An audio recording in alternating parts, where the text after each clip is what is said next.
Assalamualaikum warahmatullahi wabarakatuh. Halo teman-teman semua. Di kesempatan kali ini kami dari kelompok 8 ingin mempersembahkan video tentang sistem harga pokok proses lanjutan. Kami beranggotakan 4 orang. Yang pertama Raikin NIM B200200352, Nina Krisnamayangsari NIM B200200369, Anindya Yunda Putri NIM B200200385, dan Adin Zidni NIM B200200375. Oke, untuk mempersingkat waktu, mari kita segera bahas materi kita kali ini. Check it out! Hai teman-teman, pada kesempatan kali ini saya akan menjelaskan tentang persediaan produk dalam proses awal. Tahukah kalian, dalam departemen produksi, produk yang belum selesai diproses pada akhir periode akan menjadi persediaan produk dalam proses pada awal periode berikutnya. Produk dalam proses awal periode ini membawa harga pokok produksi persatuan yang berasal dari periode sebelumnya. Hal ini akan menyebabkan harga pokok produksi persatuan yang berbeda sehingga menimbulkan masalah dalam penentuan harga pokok produksi. Dalam penentuan harga pokok produksi terdapat 2 metode. 1. Metode harga pokok rata-rata tertimbang. 2. Metode masuk pertama, keluar pertama.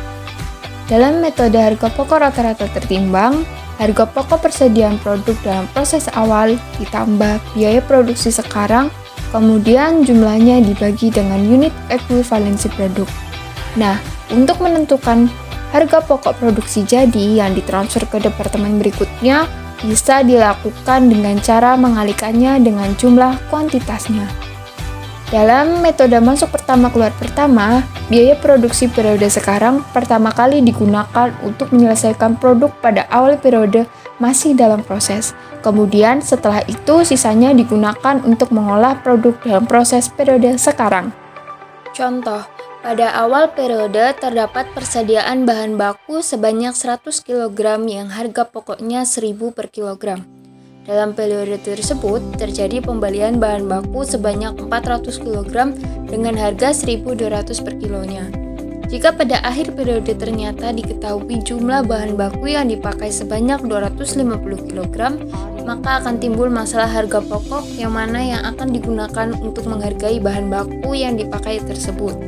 Jika dalam contoh pemakaian bahan baku tersebut menggunakan metode masuk pertama keluar pertama, maka perhitungan harga pokok bahan baku yang dipakai dalam periode tersebut yaitu persediaan bahan baku awal 100 kg dikali 1000 hasilnya 100.000, pembelian bahan baku selama periode 400 kg dikali 1.200 hasilnya 480.000, sehingga diperoleh jumlah bahan baku yang tersedia untuk dipakai yaitu 580.000. Harga pokok bahan baku yang dipakai selama periode yang ditentukan atas dasar metode masuk pertama keluar pertama adalah 100 kg dikali 1000 hasilnya 100.000, 150 kg dikali 1.200 hasilnya 180.000, kemudian dijumlahkan dan hasilnya 280.000. Nah, persediaan bahan baku pada akhir periode ini dapat diketahui yaitu 580.000 dikurangi 280.000 dan hasilnya 300.000. Materi yang selanjutnya akan disampaikan oleh Nina. Oke, saya akan melanjutkan pembahasan materi. Metode harga pokok rata-rata tertimbang departemen pertama.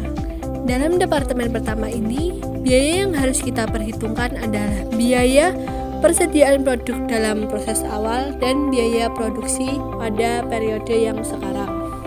Di sini saya menampilkan data produksi dan biaya produksi dalam bulan Januari 2021 dari PT Risari Mendi. Di sini kita bisa melihat data produksi departemen pertama dan departemen kedua. Kemudian harga pokok produk dalam proses awal departemen pertama dan departemen kedua, dan biaya produksi departemen pertama dan departemen kedua. Setelah melihat data produksi dan biaya produksi tersebut, mari kita langsung saja ke perhitungannya. Oke, perhitungan biaya produksi per satuan departemen pertama.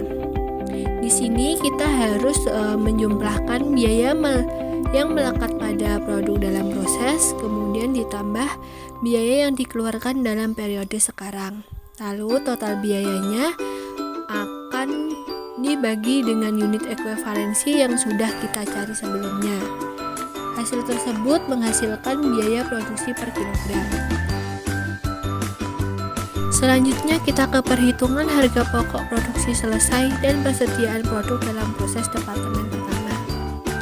Harga pokok produk selesai yang ditransfer ke departemen kedua yaitu sebesar 77 juta yang diperoleh dari 35 unit dikali 2.200. Di sini juga ada harga pokok persediaan produk dalam proses akhir yang terdiri dari biaya bahan baku, biaya tenaga kerja, dan biaya overhead pabrik.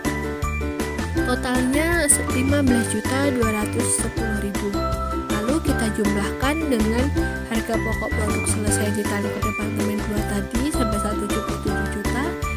Lalu hasilnya yaitu jumlah biaya produksi yang dibeban dalam departemen pertama adalah 92.210.000. Materi selanjutnya akan dibahas oleh Roy Kim. Saya Roy Kim. Selanjutnya adalah metode masuk pertama keluar pertama atau first in first out.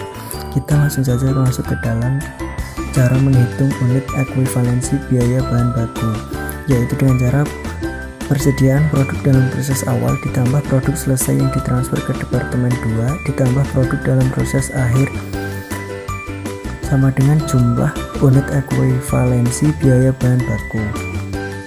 Selanjutnya menghitung unit ekuivalensi biaya konversi dengan menggunakan metode first in first out atau masuk pertama keluar pertama, yaitu dengan cara persediaan produk dalam proses awal ditambah produk selesai yang ditransfer ke departemen 2 ditambah produk dalam proses akhir sama dengan jumlah unit ekuivalensi biaya konversi.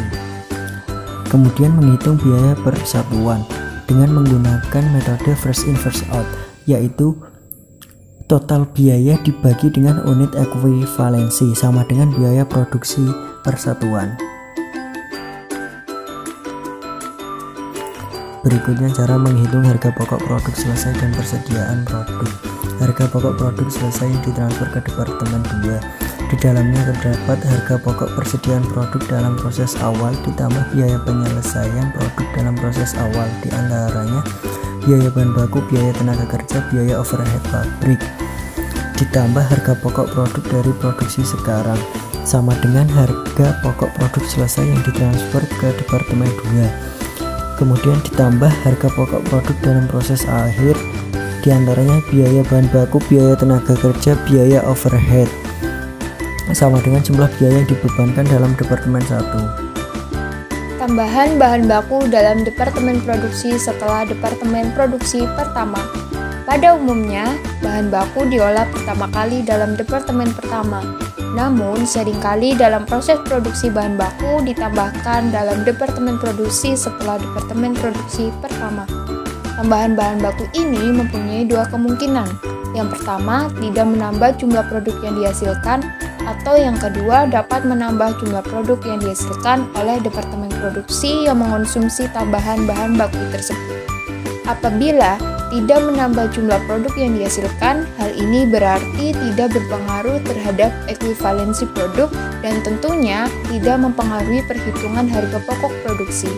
Nah, sedangkan apabila menambah jumlah produk, hal ini akan menyebabkan adanya penyesuaian dan harga pokok produksi per unit dari departemen sebelumnya akan menjadi lebih kecil. Jadi, kesimpulan materi kita kali ini yaitu dalam harga pokok persediaan produk dalam proses awal menimbulkan masalah penentuan harga pokok yang akan ditransfer ke departemen pertama ke departemen kedua. Cara ini dapat diatasi dengan menggunakan dua metode, yaitu metode harga pokok rata-rata tertimbang dan metode masuk pertama keluar pertama.